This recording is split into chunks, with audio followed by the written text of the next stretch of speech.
اچھا ایک چیز مجھے یہ بتائیے گا کہ یہ جو اس کے اندر جو ہم نے سائبر وارفیئر کی بات کی تھی تو اس میں سر جس طریقے سے وہ کلپ سنوایا گیا تھا رافیل طیارے کے جو پائلٹ کا، تو وہ ظاہر ہے کہ قوم انٹیلیجنس کے ذریعے سنوایا گیا، پھر اس کے ساتھ ہمیں پتہ چلا کہ یہ سگنل انٹیلیجنس کا بڑا رول ہوتا ہے جس کے اندر الیکٹرانک انٹیلیجنس بھی ہوتی ہے، پھر قوم انٹیلیجنس بھی ہوتی ہے.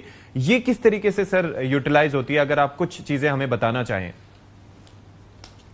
دیکھیں جی، میں آپ کو کچھ ڈیٹیلز تو اس کے اوپر نہیں بتا سکتا بیکاز یہ بڑی ایک گارڈڈ سیکرٹ ہوتی ہے جو ای ڈبلیو کی یوٹیلائزیشن ہوتی ہے.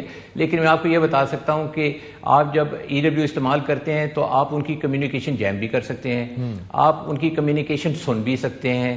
آپ ان کے ریڈار کو جو ہے اس کو جو ایئر بورن ریڈارز ہوتے ہیں ان کو ڈسٹربٹ بھی کر سکتے ہیں. اسی طرح آپ ان کے ویپنز کو مس گائیڈ کر سکتے ہیں. تو یہ والی کافی ساری کیپیبلٹیز ہوتی ہیں جو جب آپ ای ڈبلیو استعمال کریں.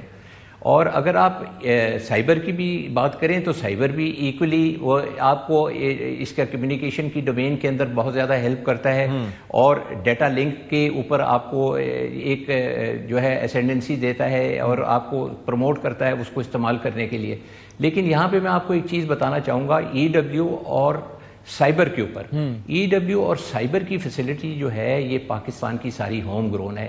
اور یہ جس طرح آپ بات کر رہے تھے کہ جی لوگ باتیں کرتے ہیں کہ جی یہ سائبر کا استعمال ہوا یا ای ڈبلیو کا استعمال ہوا، لیکن جو ایک چیز جو اس سارے ایپیسوڈ میں جو غلط تھی وہ یہ تھی کہ یہ ہمیں کسی نے دی ہے. ایسی فیسلٹی آپ کو کوئی دیتا نہیں ہے. اچھا. اور اتنی ہائی لیول پہ جا کے یا اتنی سوفسٹیکیشن میں نہیں دیتا کہ آپ وہ اس کو استعمال کر سکیں. تو یہ بہت امپورٹنٹ چیز ہے کہ آپ کے ہوم گرون فیسلٹی تھی اور آپ نے اس کو ساری خود بنایا اور خود امپلائی کیا. اور آج آپ ماشاءاللہ سے we are at a stage جہاں پہ آپ دیکھیں کہ انڈیا وینٹ انٹو ڈارکنیس. ان کی 70% جو ہے ایئر فورس کے سارے سائبر لنکس جو تھے وہ ڈسکنیکٹ ہو گئے اور یا ناکارہ بنا دیے گئے. پھر آپ دیکھیں اس کے علاوہ بہت ساری فیسلٹیز تھیں جن کو سائبر نے اٹیک کیا اور ان کو ناکارہ بنا دیا. اچھا سر. تو یہ ایک میں کلیئرٹی دینا چاہتا ہوں کہ E W and cyber home grown capabilities اور اس کا کریڈٹ ٹوٹلی ہمارے جو ہے پی ایف کی ٹیم کو جاتا ہے. سر اب مجھے ایک چیز سمجھائیے گا کہ ایک ملک ہے جس کا ایئر ڈیفنس سسٹم کافی بہتر ہے ان کمپیریزن اگر بات کی جائے. پہلے جو بات ہوتی تھی آن پیپر جو بات ہوتی تھی S-400 سسٹم بڑا جانا مانا دنیا کا بڑا پوٹنٹ سسٹم. یہ ایک ایسا سسٹم جس کی 360 ڈگریز پہ 600 کلومیٹر اس کے رینج ہے اس کے ریڈار کی. پھر 400 کلومیٹر پہ ملٹی لیئرڈ سسٹم ہے. 400 کلومیٹر پہ ایک میزائل، پھر 250 کلومیٹر پہ دوسرا اور پھر 120 کلومیٹر پہ تیسرا. پھر یہی نہیں ان کے پاس آگے کیا آ جاتا ہے جی وہ براق کا سسٹم بھی ہے. پھر اس کے بعد اس سے نیچے آکاش سسٹم بھی آ جاتا ہے. یہ JF-17 تھنڈر طیارے نے 10 مئی کو یہ جس طریقے سے ہائپر سونک میزائل کے ذریعے نہ صرف یہ کہ ان پہ حملہ کیا بلکہ اس S-400 کو ڈیمیج کیا. سر یہ وداؤٹ گوئنگ انٹو مچ ڈیٹیلز یہ ہمیں بتائیں یہ کیسے ممکن ہوا، کیونکہ بظاہر تو یہ ناممکنات میں سے لگ رہا تھا.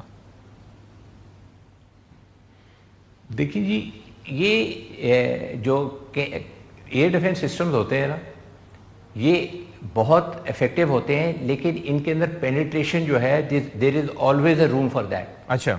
اور اس کے اندر آپ اس کی ویکنس دیکھتے ہیں سسٹم کی.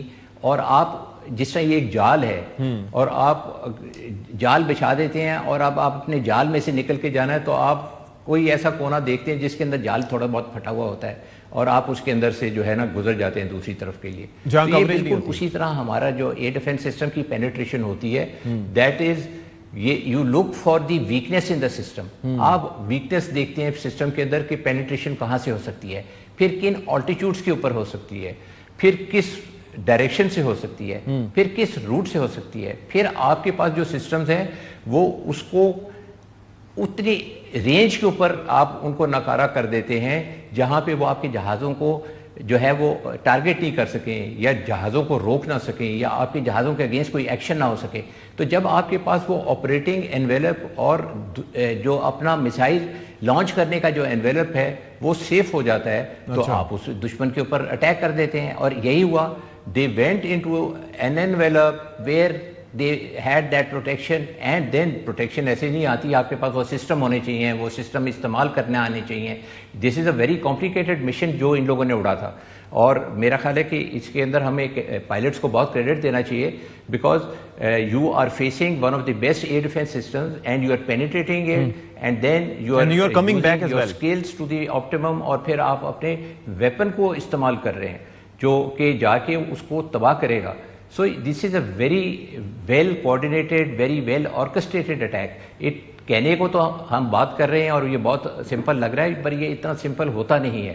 لیکن اس کے اندر ہمیں اپنی فلائنگ سکلز, اپنی پلاننگ سکلز, اور جتنی اور ہمارے پاس اویلیبل فیسلٹیز تھیں to protect the aircraft, to get into the launching envelope, یہ ساری ان کو پرووائڈ کی گئی. ایک چیز مجھے یہ بتائیے گا کہ اس واقعے کے اندر ہم نے ملک کے طول و عرض میں انڈیا پہ بھی ہم نے بھیجے اور ہمارے بھی ہم نے دیکھا ڈرون سسٹمز کا بڑا استعمال کیا گیا, اسرائیلی ہیروپ, ہیرون اور باقی ڈرونز وغیرہ. تو باقی یہ چیزیں جو ہیں وہ وہاں پر انکارپوریٹ ہوتی رہیں. دیکھیں جی, ماڈرنائزیشن کا جو پروسیس ہے نا, یہ کبھی ختم نہیں ہوتا ہے. ٹھیک ہے. اور آپ جس طرح کہہ رہے ہیں کہ جی ہمیں جو لیتھل ویپنز کو ایڈریس کرنے کے لیے ہمارے پاس سسٹمز ہونے چاہیے. ہمارے پاس اپنا سسٹم ہے بہت اچھا, اینٹی ڈرون سسٹم ہم نے ایئر فورس میں ہی بنایا ہے, اور اس میں ایک سسٹم ہے جو لانگ رینج کو ایڈریس کرتا ہے, ایک شارٹ رینج کو ایڈریس کرتا ہے. اس میں پھر ہمارے پاس کائنیٹک بھی ہے اور نان کائنیٹک بھی ہے, اور آپ نے دیکھا ہوگا کہ ہماری سکسیس بہت اچھی رہی اگینسٹ دا ڈرونز, اور پھر ہمارے پاس اپنے بھی ڈرونز ہیں. So this is as far as the system for the drones is concerned. ایک چیز میں آپ کو بتانا چاہوں گا کہ ہمارے جو پریزنٹ ایئر چیف ہیں, ایئر چیف مارشل بابر, انہوں نے جب ایئر فورس ٹیک اوور کیا تو انہوں نے نا ایک ماڈرنائزیشن پلان بنایا تھا جس کے اندر شارٹ ٹرم پلاننگ تھی, لانگ ٹرم پلاننگ تھی. پھر تیسری چیز جو انہوں نے بہت امپورٹنٹ کی وہ یہ تھا کہ انہوں نے ایویشن انڈسٹری کھڑی کی, تاکہ یہ ہے کہ Pakistan is able to address کہ جتنی بھی ہماری فیوچر کی ریکوائرمنٹس ہیں اور جو ماڈرنائزیشن ہوگی اس کے اندر ہمارے سسٹم میں بھی ماڈرنائزیشن ہونی چاہیے, اور پھر ہماری جو اویلیبل چیزیں ہیں مارکیٹ کے اندر, بجائے اس کے کہ ہم ان کو باہر سے خریدیں اور ڈالرز خرچیں, ہم اپنے ہی پاکستان روپیز میں وہ بنا کے اور سستے طریقے سے لے سکیں, اور نہ ہی ہمارے پہ کسی قسم کی سینکشنز کا جو ہے نا وہ ڈر رہے. تو اس کے لیے پھر انہوں نے ایک ادارہ کھڑا کیا نیسٹیپ کے نام سے, national aerospace science and technology park, جو کہ ہمارے پاکستان میں اس وقت ان کے 5 مین ہیڈ کوارٹرز ہیں, اور پھر اس کے علاوہ جو ریجنل لیولز کے اوپر بھی ان کی آگے شاخیں ہیں. تو یہ ایک بہت بڑی انویسٹمنٹ ہے پاکستان ایئر فورس کی ٹیکنالوجی کو ڈیولپ کرنے کے لیے.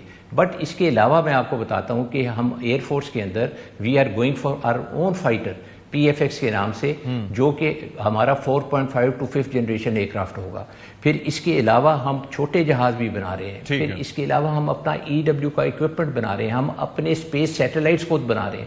آپ کو معلوم ہی ہوگا کہ ہم نے جنوری میں اپنا سیٹلائٹ لانچ کیا تھا. پھر آپ دیکھیں we are going for a 5th generation aircraft. آج J-35 کے لیے چائنا نے ہمیں کمٹ کر دیا ہوا ہے, انشاءاللہ اگلے سال کے اینڈ تک ہمارے پاس J-35 بھی آ جائیں گے.